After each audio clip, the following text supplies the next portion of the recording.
I'm going to be sharing with you in this video how to stop living from an energy of hoping and start living from the energy of knowing, because there's a big distinction in my personal experience between this energy, and you could really say it's an emotion of hoping, where it's like you're hoping that you're going to get the success that you want, where you're hoping that things work out in your life, where you're just hoping, and you contrast that where you know, where you have a conviction.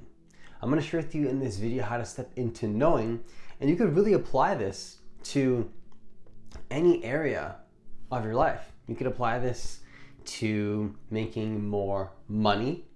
You could apply this to increasing the quality of your relationships. You can really apply this to anything in your life that is worth, increasing. Maybe you can get better at a skill. You can apply these concepts that I'm going to be sharing with you in this video in order to excel in any area of your life. So let's talk about that in this video. So if you're new to this channel, what I want you to do is I want you to hit that subscribe button. I want you to hit that notification bell. Also, if you want to work with me one-on-one personally, all the details for that will be down below. And the first thing that I want to share with you in this video is to understand that, I want to share with you a word, and that word is consistency. Consistency. See, when you're consistent at whatever it is that you do, when you have an energy of consistency, when you have an energy of you're going in a particular direction again and again and again and again, what happens is that you start to develop so much momentum, there's so much flow of energy in a particular direction, that what begins to happen is that you really start to know for sure what the result is going to be most of the times. Now, I'm not saying that there's not going to be failures. I'm not saying that you didn't have many failures in order to get to that point.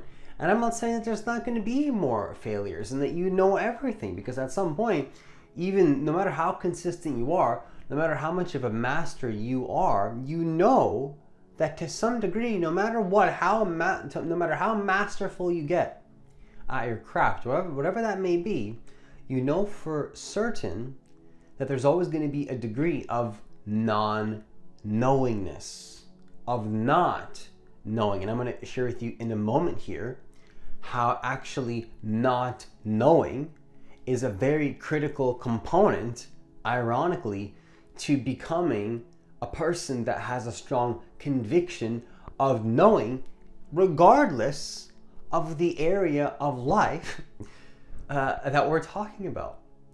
So I'm going to get to that in a moment here, but I do want to share with you, though, that before I go into that aspect of the conversation that me and you are kind of having here, what I want to share with you is that consistency is absolutely essential, at least in my personal experience. So when I talk about consistency, well, what do I really mean? What I mean by consistency is discipline. This means that you allow yourself to do something enough times to be able to become a master.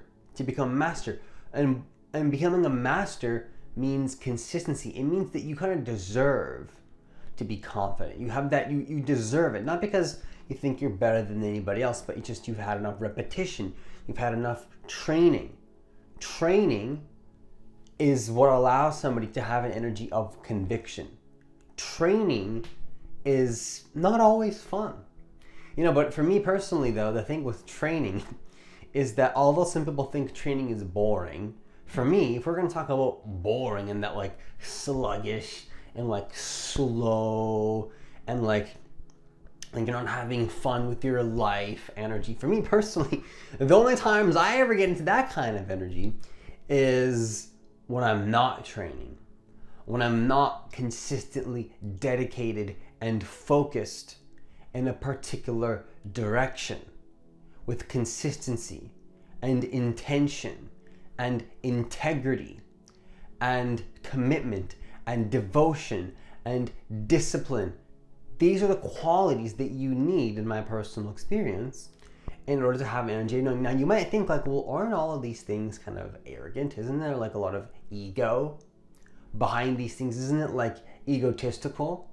But see, the thing that I've come to realize is that if you want to be a master at whatever it is that you do, I've also come to realize that the second step to this process, not to say that there's necessarily steps, but I'm just sharing with you a couple things and points that I've realized in my own personal experience. The second thing that I want to share with you in this video, which is absolutely essential in my personal experience, in order to stop living from an energy of hoping and start living from an energy of knowing and conviction, is to drop your ego, okay? Drop your ego and humble yourself, okay? And start learning, okay? Start learning. Start coming from an energy of learning.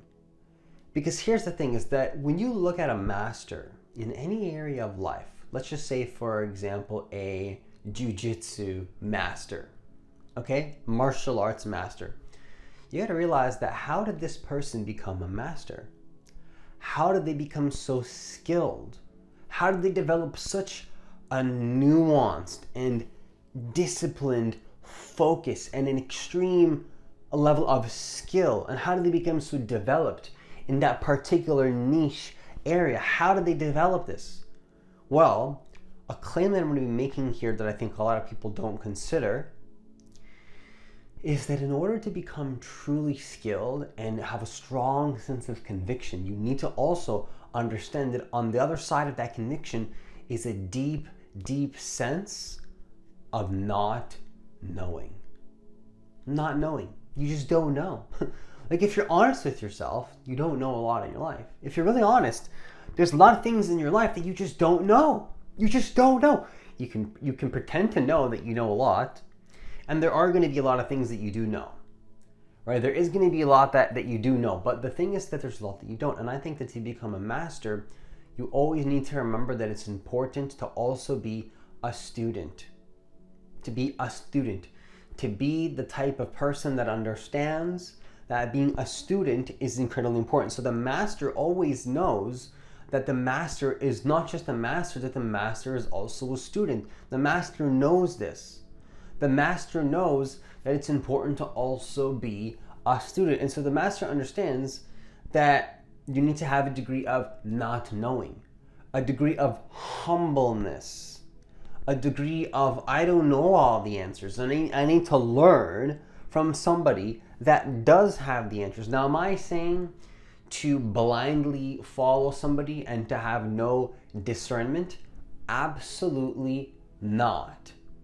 See, one of the most important things that I've also come to realize in my life is to not trust every single person. How do you even know that you can trust me?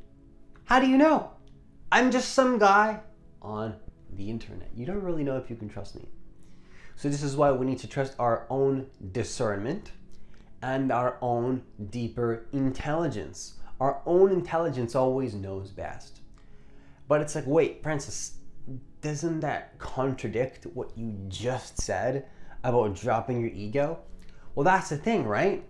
Intelligence is not just about blindly following somebody, and it's also not about knowing everything. It's neither. And it's a little bit of both. How do you really know? Which one is it both? Is it neither? Well, I would say it's a little bit of both, and it's simultaneously neither. And that might twist your mind a little bit, but that's the thing when it comes to stepping into an energy of conviction, is that the people that have the strongest conviction also have the strongest sense that they don't know a lot, and they are always humble. the greatest teachers understand that they don't know a lot, and they're always open to learning. See, for me personally, I've realized that if I'm not learning, I'm regressing. That's how it is.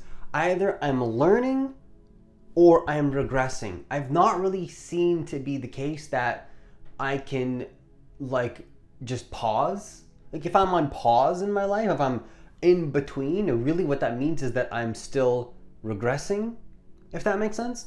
Because it's like if I'm on pause, that means I've chosen to stop learning. And if I've chosen to stop learning, there is a certain type of energy and quality behind the type of person that I personally become when I lose a desire to learn. It's just, there's this type of quality that I get where I just feel kind of like sluggish. And for me, it also accompanies like a deep sense of like boredom. I'm just so bored because deep inside I know that I want to learn, but I've chosen to not. And so what I've come to realize is that it's simultaneously a balance of not blindly trusting anybody, having discernment on who to trust, who not to trust, but at the same time though, humbling my ego and learning. Understanding that learning is absolutely essential.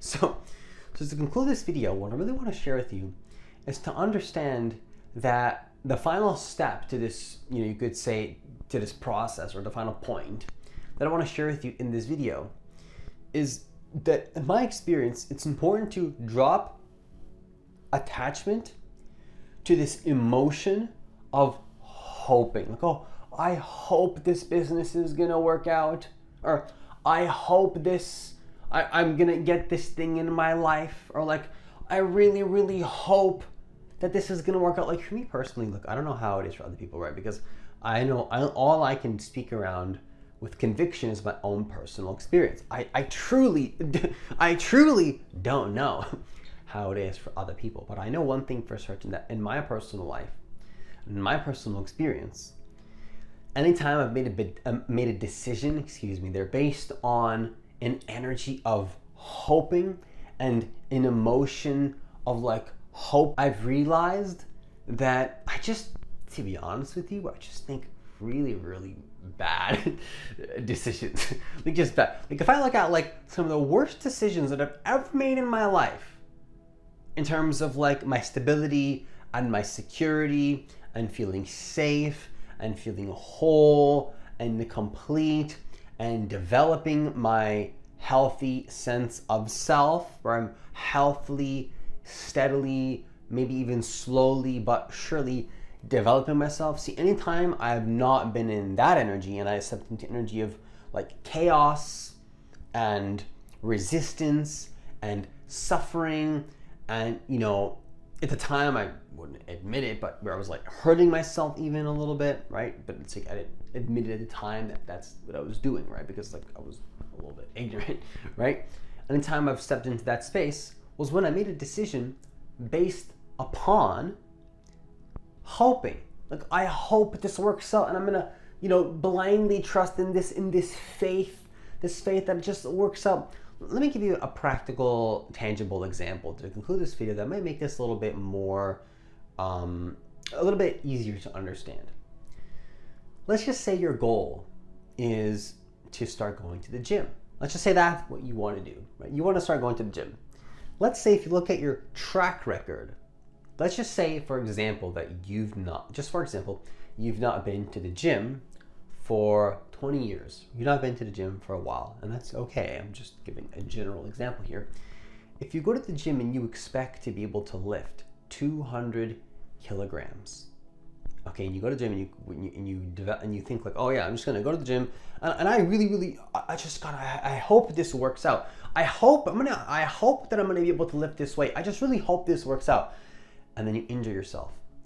Would you be surprised if somebody went into the gym? And this, I know how that sounds like an attack, but I'm just asking you honestly. I'm honestly asking you.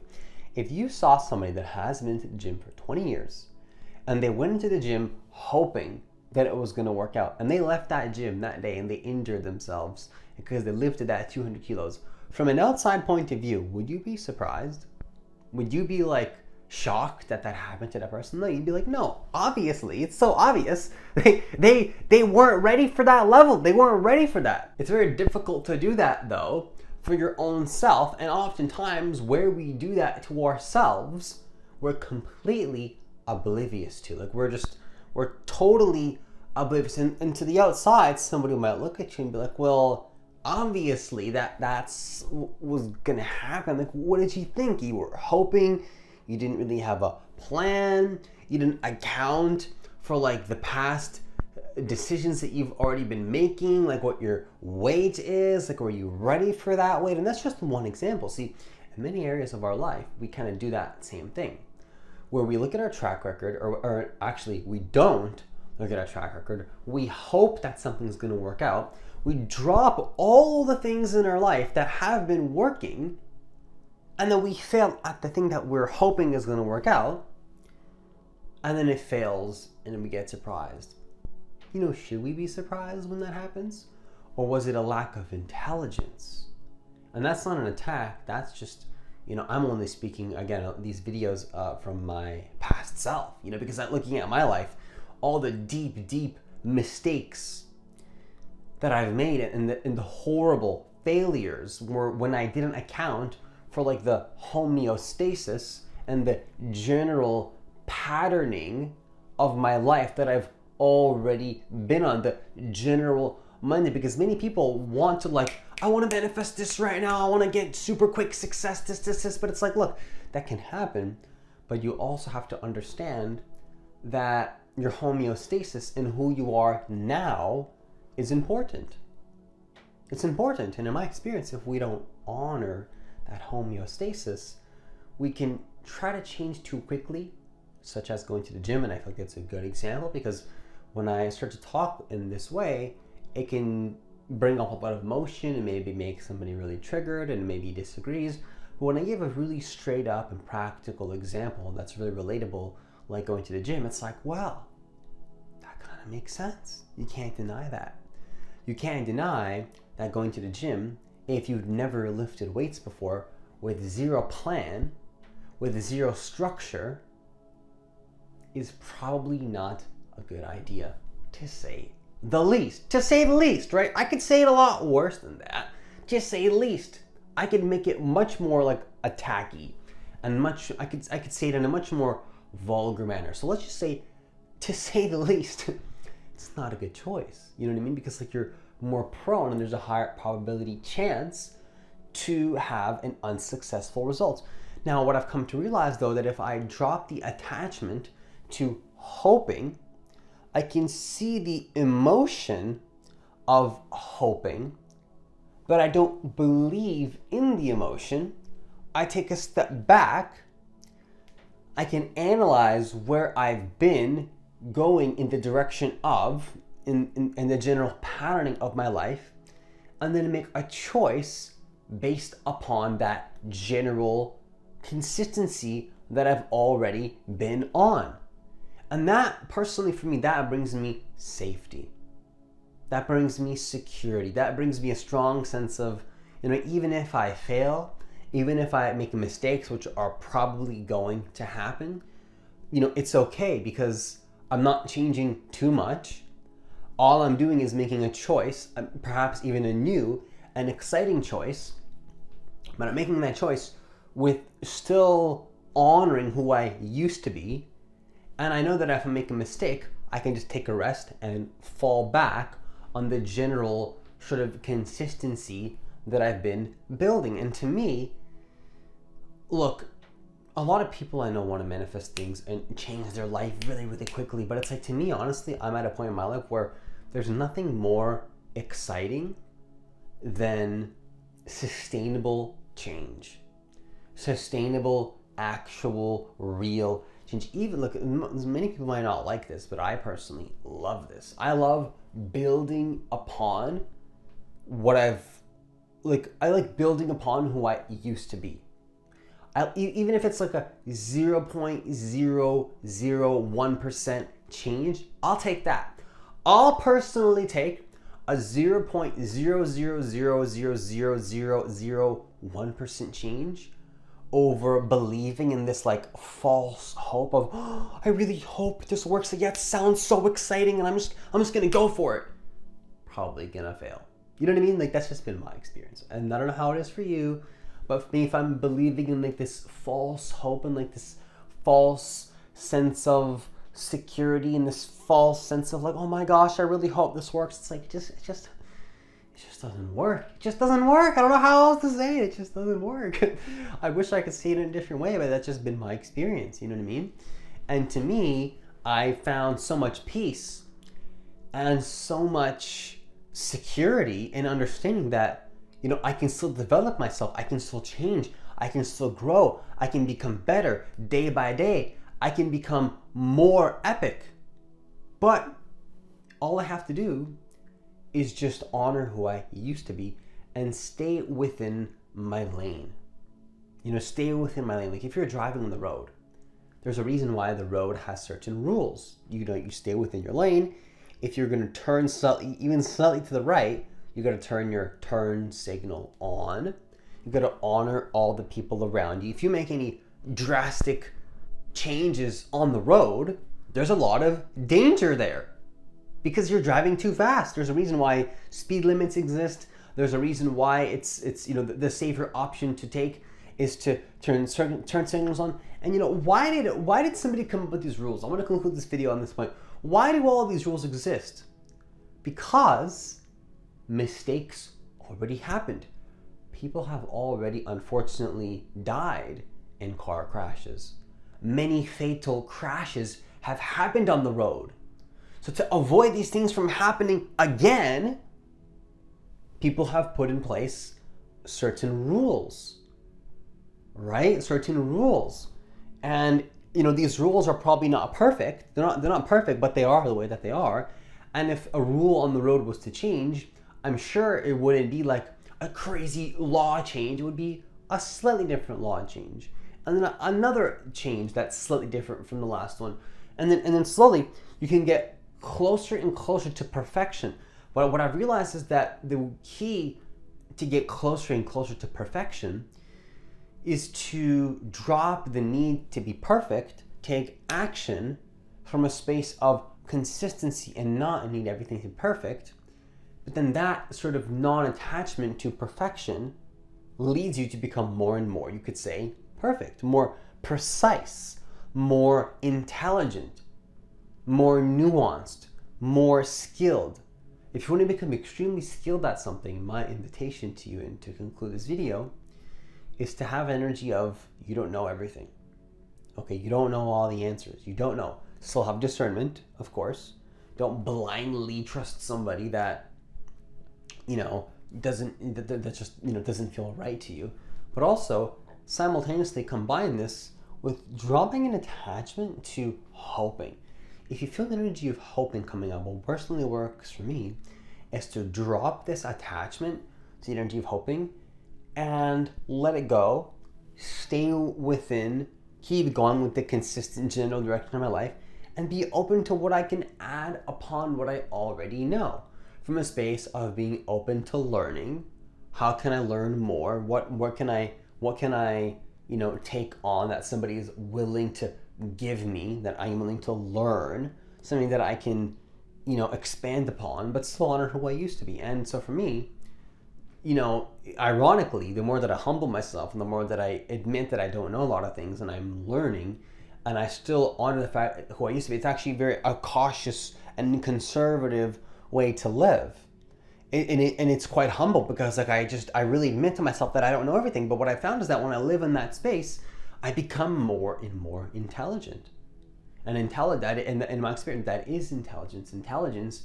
True intelligence comes when you admit that you don't know a lot in your life. You just don't know a lot. And then you can learn actually the most from that space when you admit that you don't know.